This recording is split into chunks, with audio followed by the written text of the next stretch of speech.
جاہل کی پہچان۔ ایک فلسفی کا کہنا ہے جاہل آدمی ان 6 باتوں سے پہچانا جاتا ہے۔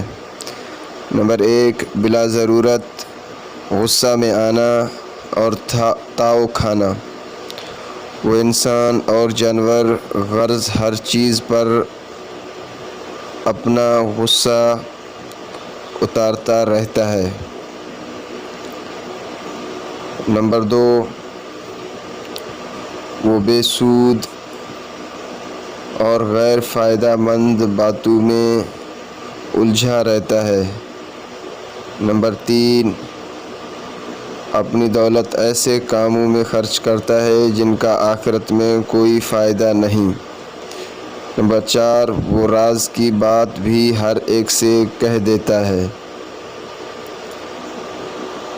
نمبر 5، ہر انسان پر بھروسہ کر لیتا ہے۔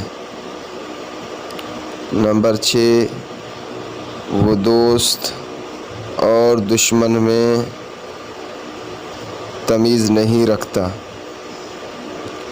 دوست اور دشمن کی پہچان اس میں نہیں ہے۔